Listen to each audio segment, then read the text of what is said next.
Our next presentation, unfortunately, Himal from Amana can't be with us today. He's got a family thing he has had to rush to. However, his best offsider, Hayden Rawls, will be presenting Paperwork to Presence, How AI, Artificial Intelligence, Can Lift Quality, Compliance, and Educator Well-Being. For those who have not tried their platform, I really would encourage you to do so. Not all AI works, not all AI is good, but this one is worth considering. So please, would you please welcome Hayden.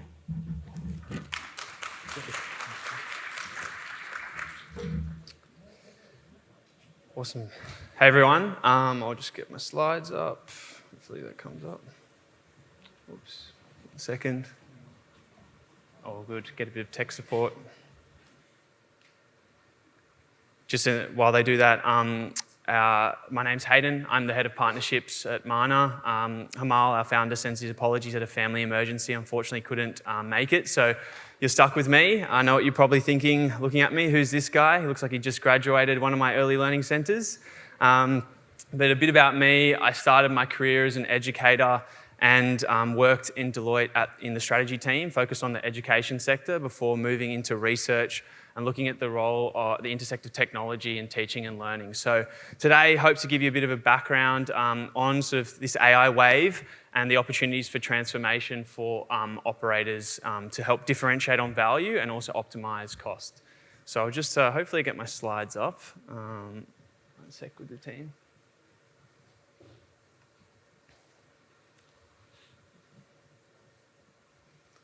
Cool, the suspense, awesome, we're on.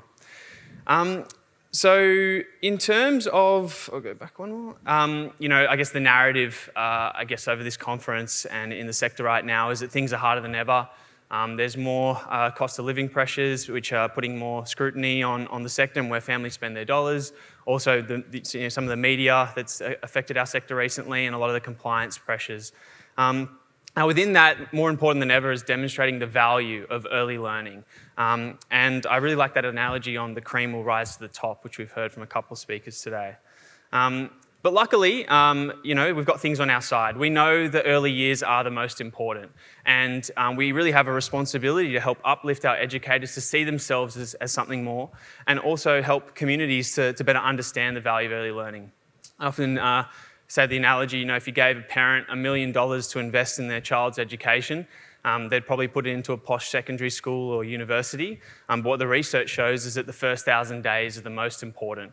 And we have a real opportunity to lead on that front.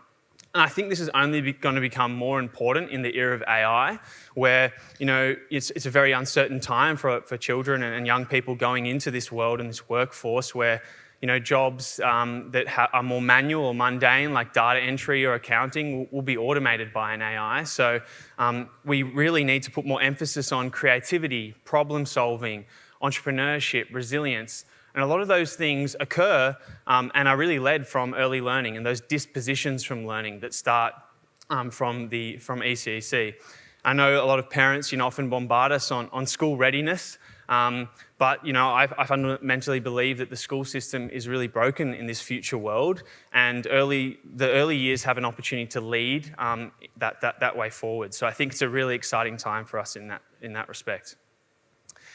So when we're looking at innovation, it's really important that we go back to first principles. I think it's quite easy to get into our comfort zone and I guess keep running with how things are going and have always been. But if we really draw back to the essence of first principles and think about strategy and innovation, that will help us win in the long run from a sustainable advantage perspective versus a lot of knee-jerk reactions that we can often fall into. So when we look at innovation, it's important to look at the models that we exist within.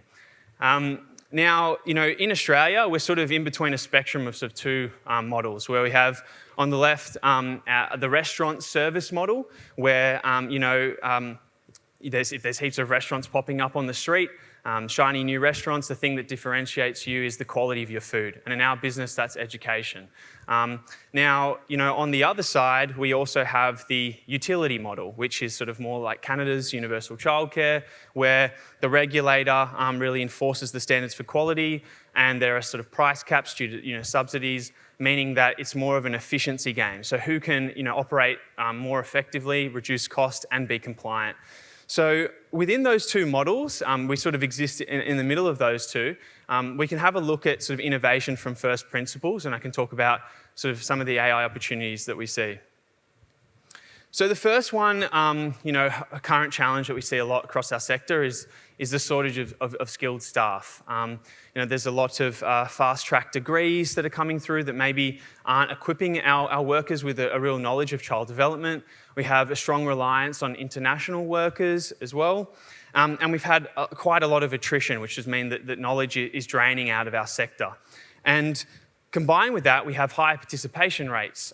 We have children presenting with more diverse needs, and it's really putting a lot of pressure on our educators to deliver quality and differentiate on quality education in the community as well.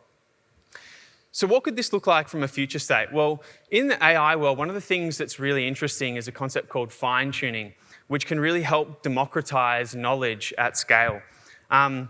And essentially, the analogy I liken it to is putting an expert coach in people's pockets. Now, to give you, to explain, I guess, large language models in a real simple analogy, it sort of tries to mimic the brain on how we think about probability. So, if I was to say, I'm really hungry, I'm going to go down to the corner store and get some fish and you'll probably think I'm going to say chips, right? Because your brain has been trained on that data, and so you can predict the next word. Now, with kind of tools like ChatGPT, it's essentially how they're operating. When you ask it a question, where should I go sightseeing in Rome on my Italian holiday? It'll scrape the whole wide web and give you the most probable answer. Great for things like, where should I go on holiday? Not so good for things like, how should I perform open heart surgery? You probably wouldn't trust it. But if you fine-tune the tool to leading research in open heart surgery, to from videos on open heart surgeons, conducting their best practice, and then you ask that question, you'll probably trust the signal a lot more. So this is kind of what we've built for, I guess, ECE and where the future is going with that, by fine-tuning, I guess, a mini ed leader in your educator's pockets that can be fine-tuned to your philosophy, fine-tuned to the national quality frameworks, and also fine-tuned to your internal knowledge base. We have, a lot of documents, policies that just sit on the shelves, curriculum resources that no one really accesses, or they're just sort of collecting dust. Whereas, with this kind of, knowledge expert in your pocket, you can look up, can you tell me what our child safety policy is? It can, provide recommendations on, hey, based on your practice, maybe you should refer to these curriculum resources. So this is a way of just helping really lift the curve. And one of the benefits with this as well is that large language models are really good at translation. So we can translate in over 40 languages to a high degree of accuracy, which is really great for accessibility, international workers, cultural safety. Those things are really important as well. The next sort of challenge we see on differentiation of quality on the family side is some challenges right now we see across the sector on communicating the value of early learning. So, I think one of the big challenges right now is a lot of the communication platforms are sort of built like private Facebooks. And we've fallen into sort of, I guess, an insta-teaching narrative where, there's sort of proof of life photos, often people say, 50 photos going out to families. And, this, takes children out of the moment, but I know a photo can tell 1,000 words, but 1,000 photos with no words doesn't say much. And when it comes to, shifting the narrative of babysitting, if they can't really see and understand the learning, we're going to struggle on that front. So for us, and also from a sustainable advantage perspective, it's very easy for any service to copy just flicking photos. What is hard is deep, personalised observations about children's learning and their development, which goes out to families, which can better demonstrate and differentiate the value of early learning. So for us, there's some really big opportunities here with AI. And in an AI world, data is a real moat. So with kind of, parents right now, we know will ask ChatGPT for advice on their children and what to do. We know that's happening. But it's not great if you haven't trained it on data of their children. They can do that over time. But it's also not fine-tuned to leading expertise with parents.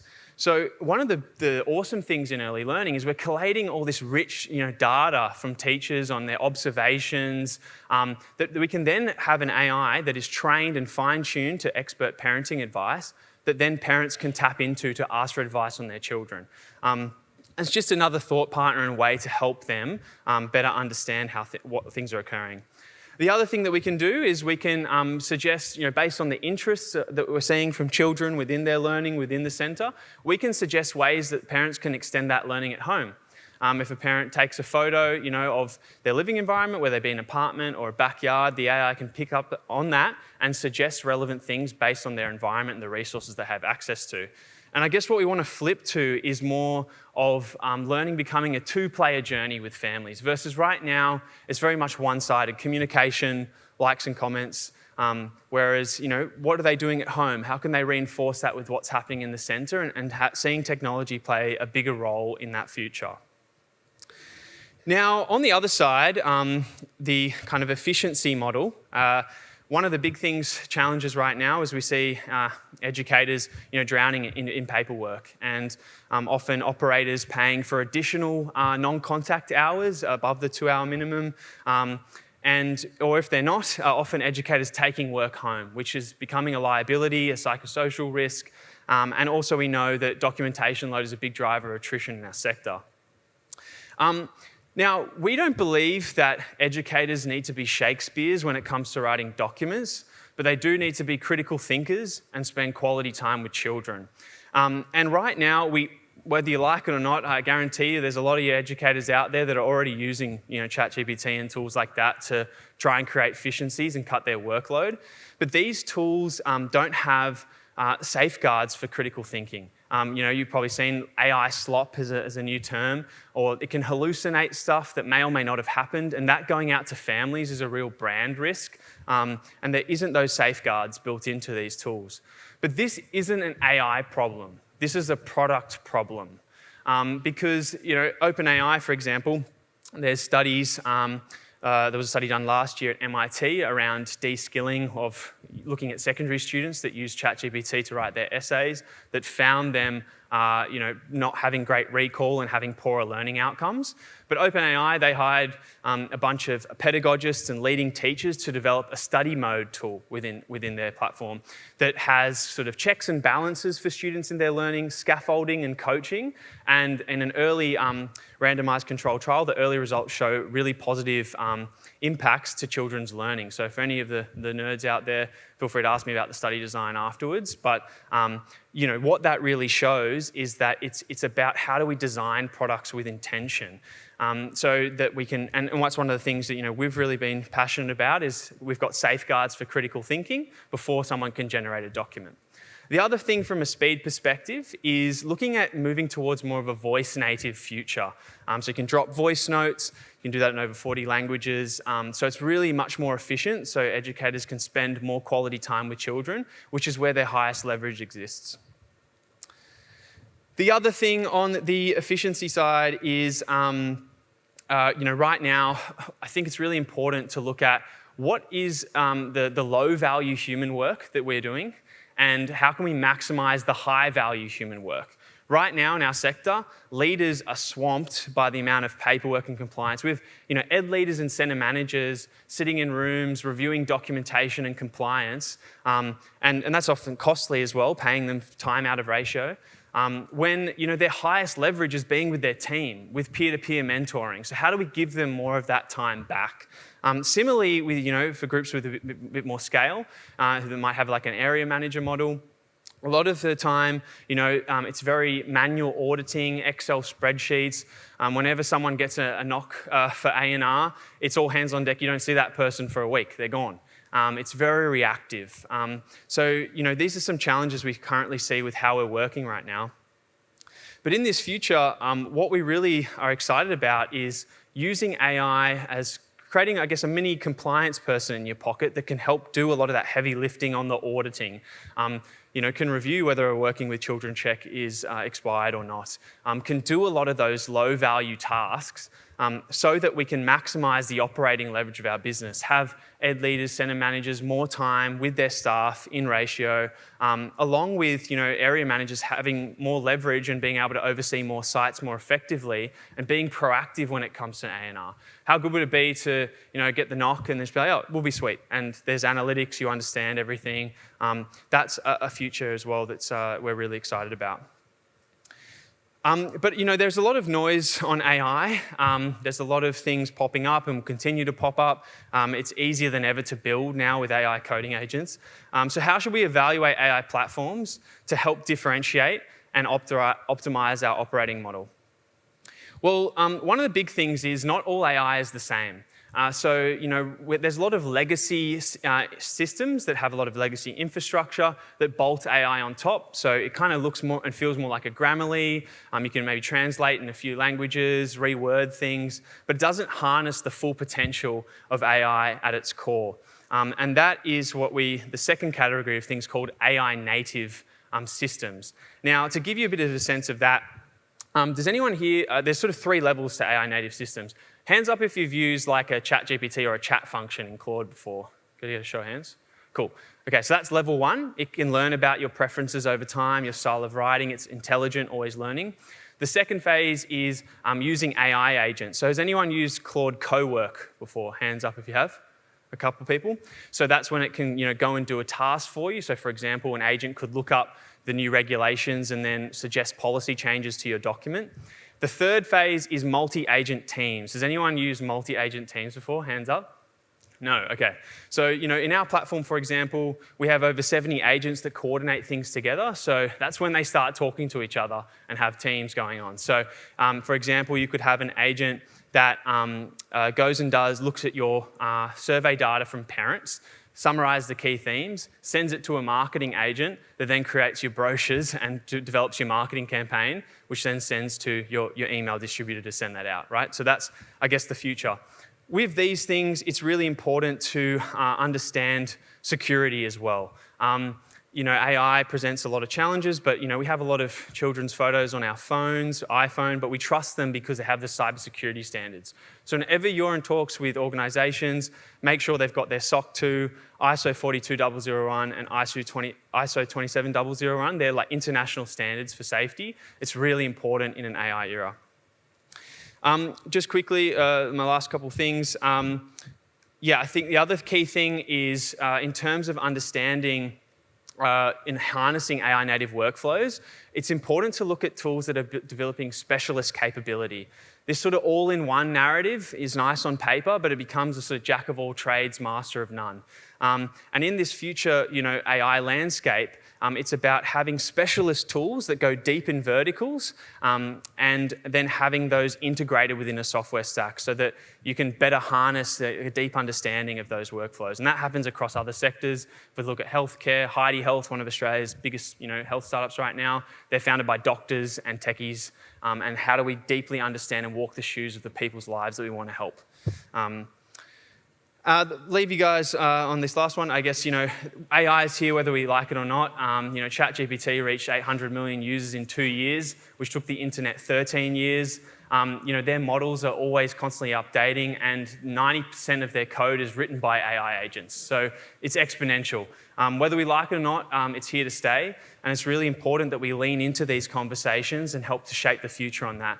But as human history will tell us with any new innovation, there's often 3 categories of people. There's those that make things happen, those that watch things happen, and those that say, oh geez, what happened?